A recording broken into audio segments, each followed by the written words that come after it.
at the Paris theme party in Palm Springs that I attended recently, there was a mime. A mime.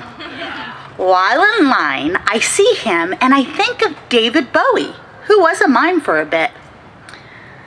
The mime is wearing a black and white striped shirt, a painted face, a long gray beard, a bowler hat, and suspenders, and of course pants. And while I'm standing there, we lock eyes. And believe me, it's not hard because I'm staring at the mime. We lock eyes, he looks at me, and I'm wearing this black dress with a huge red petticoat underneath. And he points at my dress, and he nods, and he walks up to me. And he takes my arm, and he walks me into the party.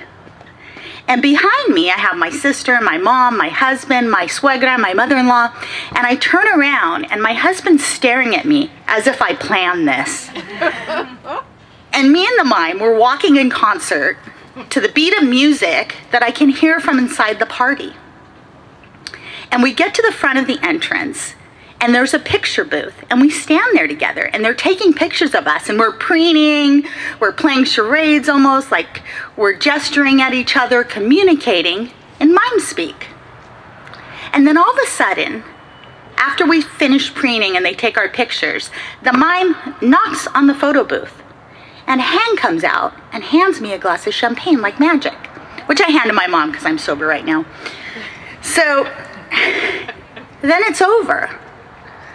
I do the heart thing with the mime. I make my heart, he makes a heart, I blow the heart up, and then he walks away. But I know it can't be over. And much to my husband's dismay, I find the mime again, because I have to do the invisible glass box mime trick. I've seen it on television. So I walk up to the mime, and I start putting my hands on an imaginary box. And he knows what I'm doing. He's a mime, for Pete's sake. And he grabs an invisible bat, and he tries to break the glass house, but it doesn't work. And then somehow, he opens an invisible door gently, and I walk through it with a whoosh of my petticoat. My twin sister walks up and we start taking more pictures with the mime. He puts his hands in his dimples and bows. I bow back.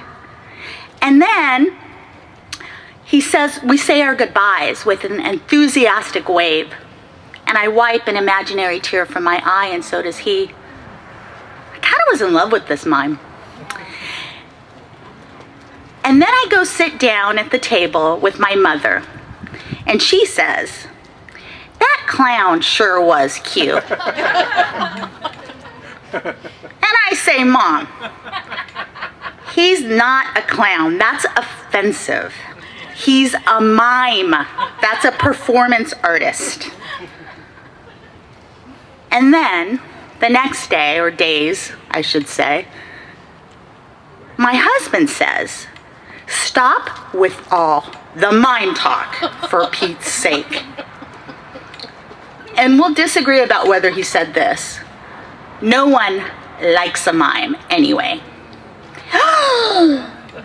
And I say, with a raised eyebrow, except me, David Bowie, and the entirety of France. Touché.